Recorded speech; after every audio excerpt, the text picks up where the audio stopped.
Assalamualaikum warahmatullahi wabarakatuh. Selamat pagi semuanya. Semoga kalian masih semangat dalam pembelajaran BDR. Oke, sesuai dengan janji saya minggu lalu, hari ini kita akan masuk ke materi kelas 11. Coba dibuka bukunya, buku yang udah dikasih dari sekolah dibuka. Yang belum disampul, tolong disampul biar rapi, biar nggak robek-robek, biar nggak berantakan. Nah, sekarang kalian buka halaman 3. Di sini kita akan belajar tentang poros maritim. Atau untuk bab 1 itu posisi strategis Indonesia sebagai poros maritim dunia. Ini untuk poros maritim. Kenapa sih kita bahas tentang poros maritim? Karena kita ketahui ya, di Indonesia itu kita berada di antara dua samudra, yaitu Samudra Pasifik dan Samudra Hindia. Nah, posisi kita untuk maritim itu sangat strategis, makanya kenapa sekarang kita belajar tentang poros maritim. Sebelum masuk ke apa sih poros maritim, kenapa sih Indonesia dibilang posisi strategis, kita tahu artinya dulu. Apa itu maritim? Maritim itu adalah semua aktivitas yang berkaitan dengan laut. Jadi kita akan belajar tentang kelautan, mengeksploitasi sumber daya alam kelautan, perikanan, dari transportasinya, pengangkutan, perdagangan hasil laut, pariwisata bahari, dan penelitian di bidang kelautan. Intinya kita belajar tentang kelautan. Oke, ya. Kalau ada yang kurang jelas, ada yang mau ditanyakan, nanti pada di GCR silakan kalian bertanya, nanti akan saya jawab di GCR. Nah, istilah poros maritim ini berkaitan dengan posisi kita yang strategis secara geografis yang pertama. Kalau secara geografis, ada yang tahu nggak kita berada di posisi mana? Oke, posisi geografis kita itu berada di antara dua samudra dan dua benua. Nah, kalau kita lihat di peta, itu posisinya benar-benar sangat strategis. Karena kita berada di posisi silang antara dua samudra dan dua benua. Oke, sekarang kita lanjut ya. Kita masuk ke Indonesia sebagai poros maritim dunia.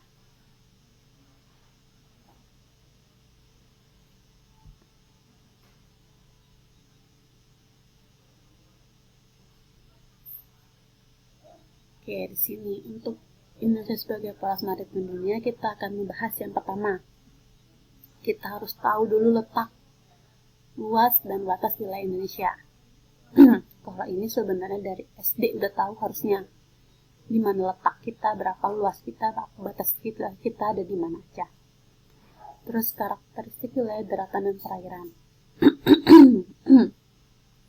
Selanjutnya ada perkembangan jalur transportasi dan perdagangan internasional Indonesia. Ini dari dulu zaman penjajahan sampai sekarang akan kita bahas perkembangan jalur transportasinya.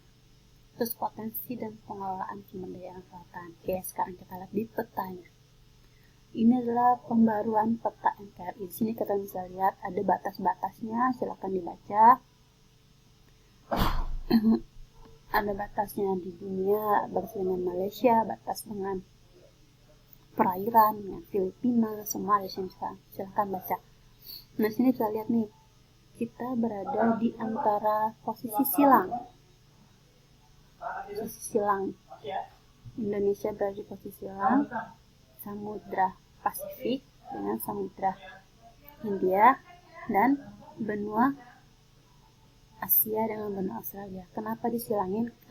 Kenapa dibilang posisi silang? Karena kalau kita tarik garis lurus itu akan membentuk posisi silang. Dimana posisi ini adalah posisi yang paling strategis di dunia. Bukan Indonesia, adalah di dunia. Oke, kita lihat pembahasan pertama.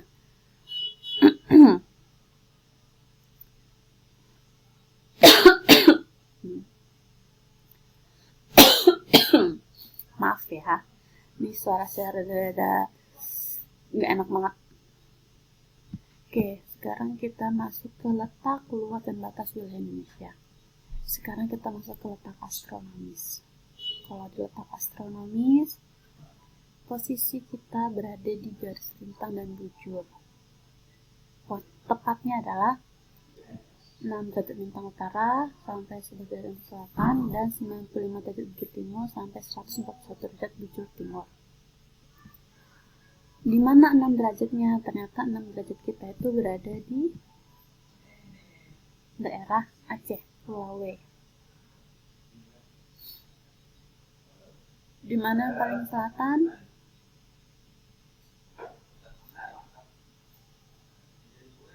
Paling selatan kita ada di Pulau Roti di 11 derajat nih.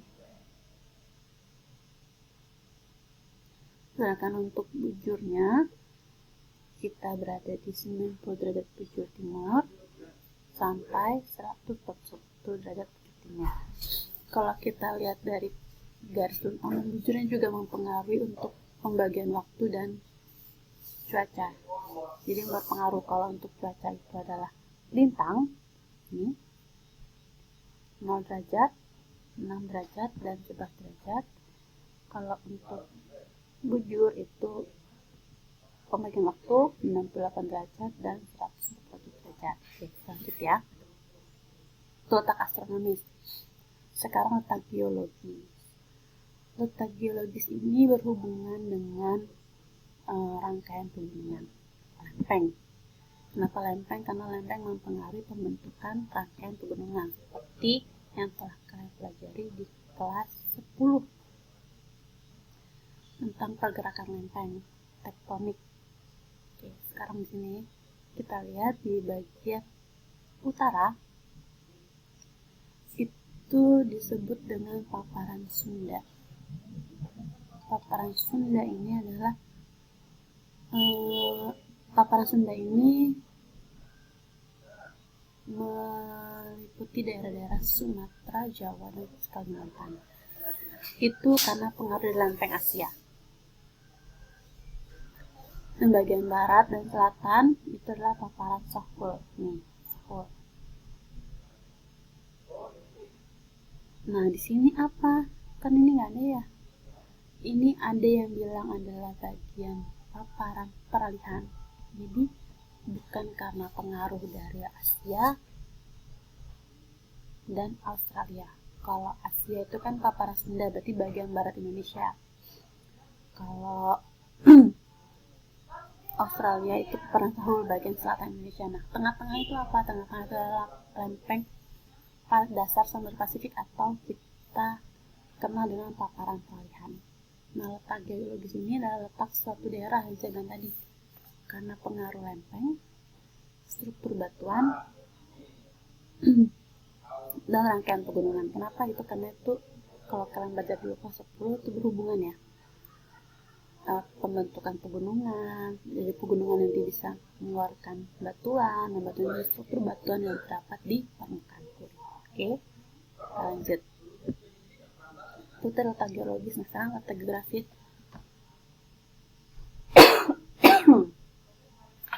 Kalau letak geografis itu kayaknya nggak ada yang aneh ya, karena udah biasa. Indonesia berada di antara dua benua dengan 2 samudra. Oke, 2 benua apa aja? Benua Asia dan benua Australia. Samudra Pasifik, samudra apa aja? Samudra Pasifik dan Samudra Hindia.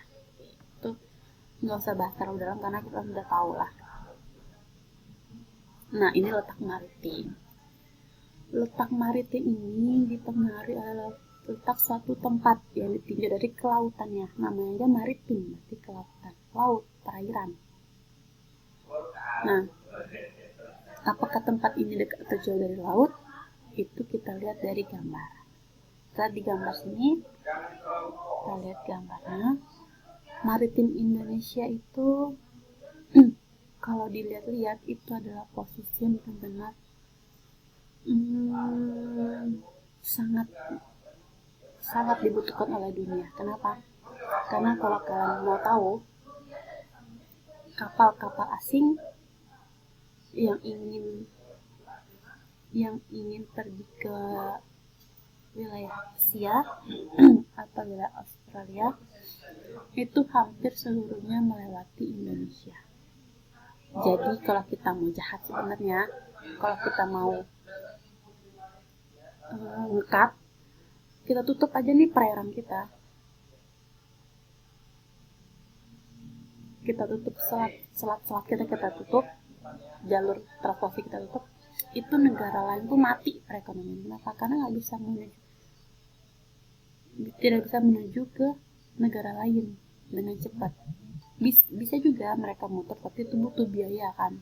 Nah, ekonomi itu kan kita harus mengeluarkan biaya yang sangat sedikit untuk mengambil keuntungan sangat banyak. Nah, itu lagi Indonesia itu perairan yang paling strategis, tapi tidak pernah memungut biaya pajak. Nah, makanya kenapa Indonesia baik banget ya. Padahal kalau kita bisa dari hasil pajak itu lebih, kita bisa lebih dari Singapura. Kenapa saya bilang Singapura? Karena Singapura itu kaya karena dari pajak transportasi. Jadi kalau ada yang mau dari Indonesia mau ke Malaysia lewat Singapura, kita bayar. Malaysia ke Indonesia gitu juga bayar. Nah, tapi kalau kita tidak memungut pajak sama sekali, tidak ada pajak. Makanya sebenarnya kita itu adalah negara yang sangat penting bagi dunia, penting banget.